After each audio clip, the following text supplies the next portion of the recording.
अस्सलामुअलैकुम नाजरीन, आप देख रहे हैं मुबश्शिर लुकमान यूट्यूब चैनल। मैं हूं महविश तबस्सुम। नाजरीन, पाकिस्तान में इस वक्त सियासी अदम इस्तेहकाम की कैफियत है। पाकिस्तान तहरीक इंसाफ ज़िमनी इंतखाबात तो जीत गई है, लेकिन जाहिर है अभी भी कप्तान की जो मुश्किलात हैं वो कम होने का नाम नहीं ले रही। और वजारत आला के उम्मीदवार के लिए भी हम देख रहे हैं कि हुकूमत की जानिब से काफ़ी कोशिशें की जा रही हैं।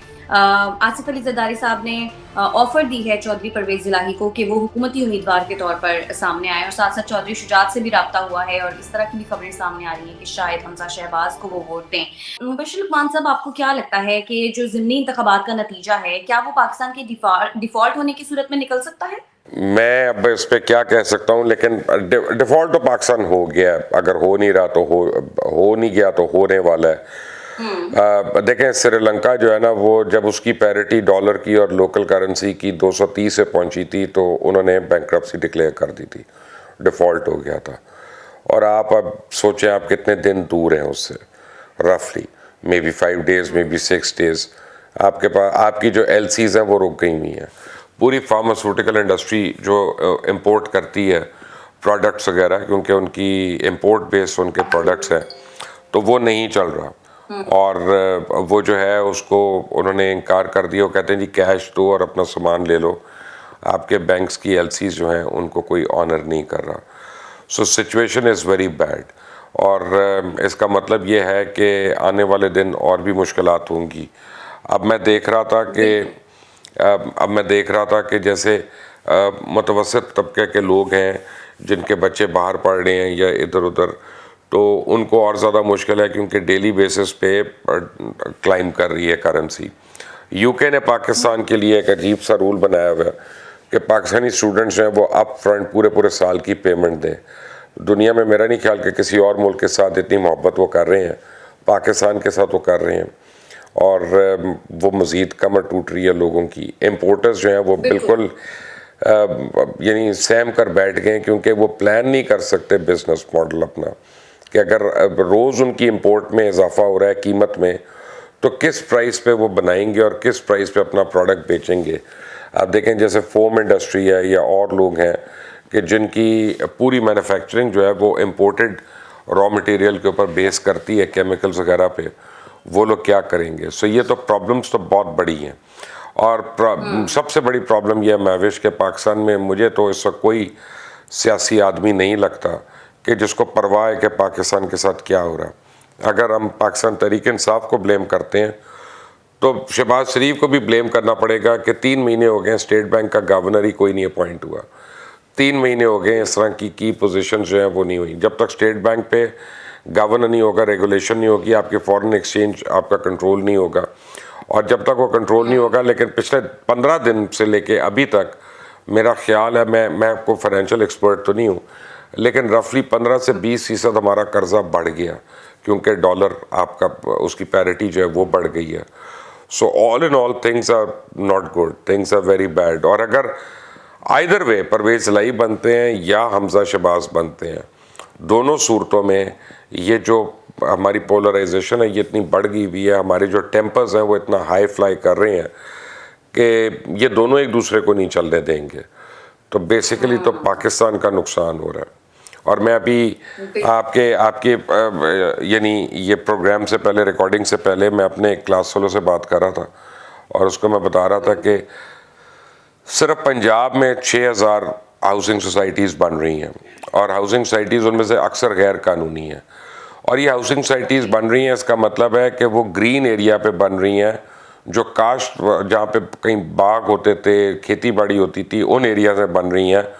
तो लोगों के पास खाने को कुछ नहीं रहेगा। आप ये देखें कि पंजाब का इलाका वो था कि जो पूरे हिंदुस्तान को एक ज़माने में रोटी खिलाता था, और अब पाकिस्तान जो है वो वीट या गंदम जो है अपनी नीड के लिए बाहर से इंपोर्ट कर रहा है। तो इससे आप अंदाज़ा लगा लें कि हालात हमारे किस नहज पे जा रहे हैं। लेकिन सर, आपको वैसे अब सूरत हाल देखकर लग क्या रहा है कि पंजाब का जो तख्त है वो किसका नसीब बनेगा? क्योंकि अब फिर से ऐसी खबरें आ रही हैं कि 8 से 15 अरकान ऐसे हैं पाकिस्तान तहरीक इंसाफ के जो कि मुनहरिफ हो गए हैं। और दूसरा मैं ये भी देख रही थी कि जिस तरह से चौधरी परवेज इलाही को ऑफर हो रही है, शुजात हुसैन साहब को ऑफर हो रही है, तो अब सिचुएशन किस तरफ जाती हुई देख रहे हैं? देखिए, मैं इस पे ये जो है ना, वो मैं आपको फिर वो परसों वाली बात कहूँगा कि पाकिस्तान में मुस्तकबिल की पेशन गोई नहीं हो सकती, माजी की हो सकती है। वही चौधरी एतजाज़ हसन ने जो मुझे एक दफ़ा बात की थी वो बिल्कुल सही है। प्रॉब्लम यह है कि वो क्लेम्स हैं कि जी 15 अरकान मुनहरफ हो गए हैं, लेकिन इस स्टेज पे नून लीग के लिए आसान नहीं है कि किसी भी पीटीआई के यानी पार्लियामेंटेरियन को मुनहरफ करवाना, क्योंकि आप देखें ना कि उनका वेव इतनी स्ट्रॉन्ग है पाकिस्तान तहरीक इंसाफ की, उनका मोमेंटम इतना स्ट्रॉन्ग है कि आदमी ये सोचता है कि यार इनको छोड़ के जो उसने नून लीग का टिकट लिया था वो तो इलेक्शन हार गया। अब उसकी वजह जो मर्जी हो, चाहे उनके अपने लोगों ने हरवाया या अपने लोगों ने उनके ऊपर रिएक्शन दिया, ये ऑप्टिक्स हैं। वो कहता है कि वहाँ जाके हार गए और इमरान खान ने हुकूमत चलने नहीं देनी, तो 2 महीने के लिए हम उधर जाएं और गंदे भी हों, हमारे घरों पे भी लोग आएँ। तब इतना आसान नहीं है इस वक्त। अगर इन्होंने तोड़ ली है तो वो बहुत बड़ी अचीवमेंट है। अब जरदारी साहब भी लाहौर आके बैठे हुए, लेकिन अभी आपसे बात करने से को आधा घंटा पहले मैंने चौधरी शुजात हुसैन का बयान देखा जिसमें उन्होंने कहा कि परवेज़ इलाही ही हमारे कैंडिडेट हैं। सो वो तो कहानी ख़त्म हो गई, वो तो कहानी ख़त्म हो गई है और यानी अब वो उनके वोट पूरे हैं। लेकिन एज वी स्पीक पीटीआई के वोट 3 वोट कम हैं, उनके पास 188 नहीं 185 वोट है इस वक्त। वो इसलिए कि एक तो डिप्टी स्पीकर हमें पता है कि उनको वोट नहीं देंगे, मजारी साहब, उनको बड़ी मार वार पड़ी है, वो तो नहीं देंगे। अच्छा। एक इनके मेंबर पहले के टूटे हुए हैं, वो भी हमें पता है कि वो टूटे हुए हैं।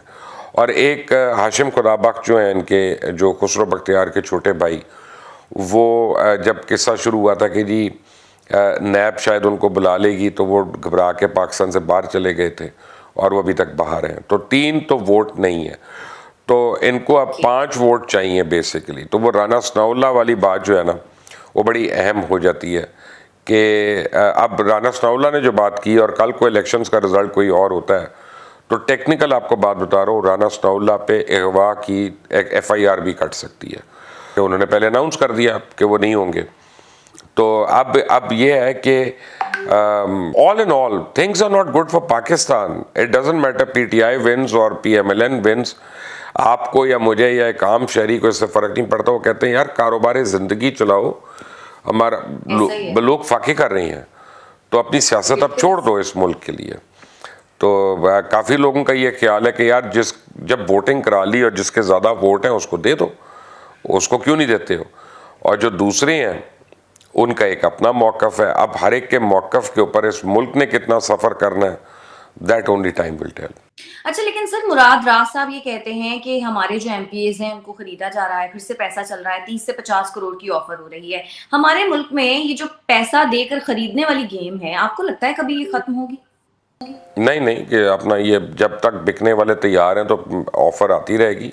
ये क्या बात है, ये है ही बिकाऊ।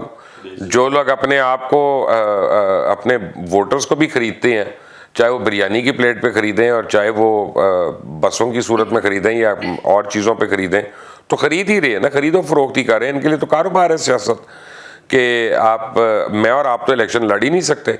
आप इसको छोड़ दें, आप आए लाहौर जिमखाना का इलेक्शन लड़के दिखा दें, नहीं आप लड़ सकते।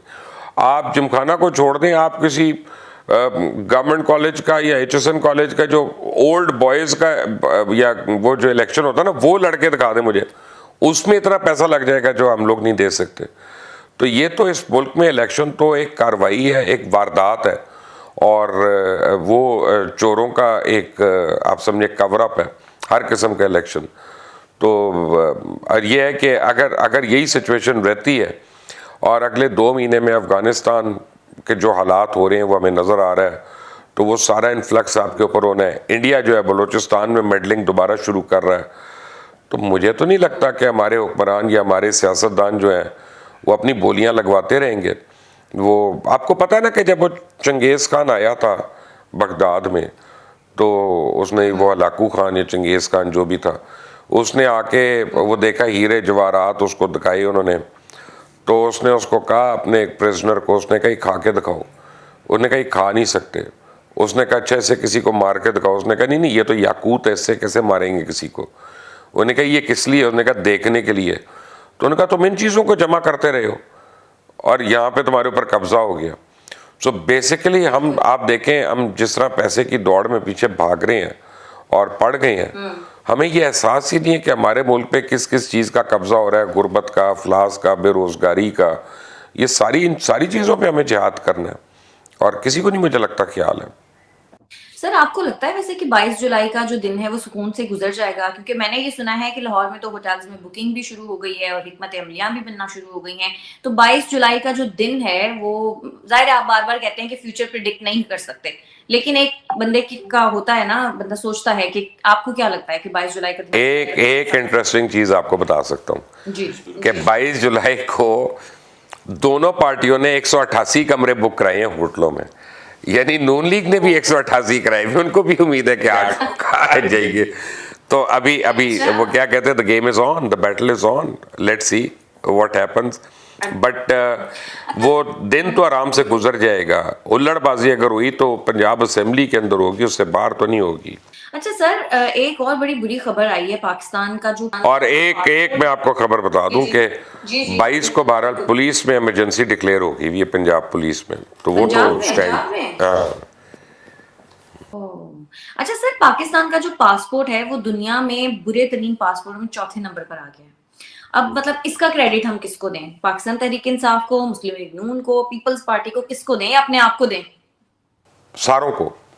वो हुकूमतों का तो देखिए हमेशा ब्लेम होता है, लेकिन अवाम का भी होता है, क्योंकि जब हमारे लोग जाते हैं विजिट वीज़ास पे जाते हैं और स्लिप हो जाते हैं, और सबसे ज़्यादा तादाद हमारी है। जब हमारे लोग जाते हैं स्टूडेंट वीज़ास पे जाते हैं और वो बेसिकली एक ही सेमेस्टर के बाद गायब हो जाते हैं और जॉब्स करना शुरू कर देते हैं।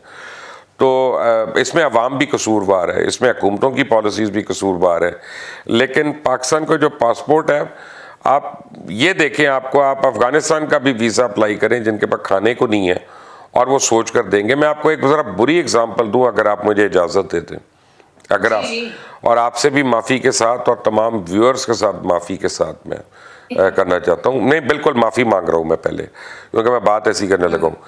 थाईलैंड एक ऐसा मुल्क है जिसको, उसकी वजह शोहरत पूरी दुनिया को पता है कि थाईलैंड का टूरिज्म जो है उसकी वजह शोहरत क्या है। और थाईलैंड की एम्बेसी आपको ऐसा कम से कम 1.5 महीना बाहर लाइन में खड़ा रखेगी पाकिस्तान को वीज़ा देने के लिए। यानी जिनके मुतालिक हम लोग कहते हैं कि यार वो लोग अपनी हुर्मत बेच के वो अपना मुल्क चला रहे हैं और अपना कारोबार चला रहे हैं, उनको हमारे ऊपर एतबार नहीं है। और वो पहले जिसको हमें ऑन विज़िट हमें वीज़ा मिलता था या ऑन अराइवल हमें मिलता था, वो अब हमें महीना और 1.5 महीना अपनी एम्बेसी के बाहर खड़ा किया होता है। और एक ज़माना ऐसा होता था, ये मैं आपको लेट 80s की अर्ली 90s की बात बता रहा हूँ, और ये मैं बिल्कुल ऑन रिकॉर्ड एक बात कह रहा हूँ कि जिसको पूरे इस्लामाबाद में कहीं पे लिकर या अल्कोहल नहीं मिलती थी ना, वो थाई एम्बेसी के गेट से जाके ले लेता था। यानी वो कहते थे कि जी उन्होंने एम्बेसी का खर्चा उससे चलाना है। अब ये जो पासपोर्ट इतने जाहिर चौथे नंबर पर आ गया है बुरे तरीन पासपोर्टों में, इसके ऊपर आपको लगता है कि हुकूमत कुछ करेगी बेहतरी के लिए, या कर सकती है? नहीं, हुकूमत तो अपनी बेहतरी के लिए कर ले तो बड़ी मेहरबानी है उसकी। हुकूमत अपने ही काम कर ले तो बेहतर है।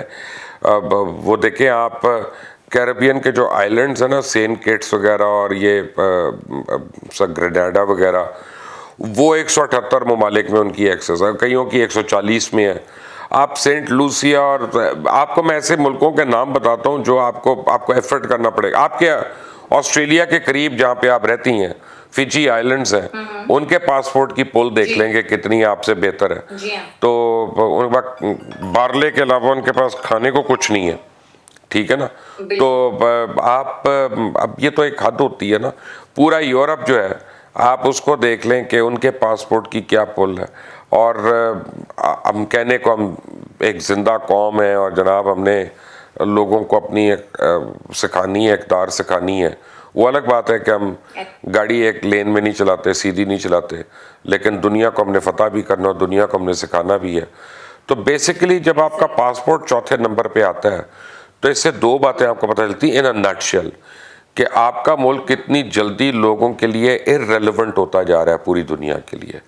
और आप कितना इनफेक्टिव हो रहे हैं वहाँ पे। तो ये अब आपके लिए लम्हा फ़िक्री है बहुत ज़्यादा। और दुनिया बड़ी क्लियर है अपने, चाहे वो रेसिस्ट हो चाहे जो मर्जी हो। आपको मैं एक एग्जांपल देता हूँ कि यूक्रेन से जब इनखला हो रहा था ना अभी महीना पहले, रेफ्यूजीज जा रहे थे पोलैंड, तो पोलिश गवर्नमेंट ने बड़े आराम से कह दिया जो गोरे हैं उनको हम रेफ्यूजी स्टेटस देंगे, जो नॉन गोरे काले या इंडियन पाकिस्तानी अफगानी उनको हमने नहीं आने देना अपने पास। और किसी ने, ह्यूमन राइट्स वाले ने, किसी एनजीओ ने, किसी ने, वर्ल्ड बैंक ने, यूनाइटेड नेशन ने, किसी ने कुछ नहीं बोला। हालांकि इससे बड़ी डिस्क्रिमिनेशन क्या हो सकती है कि वॉर रेफ्यूजी जो है उसमें आप रंग और नस्ल का आप फ़र्क कर रहे हैं, लेकिन वो हुआ। तो आपसे हमदर्दी भी नहीं होनी किसी को, ये भी मैं आपको बता दूं।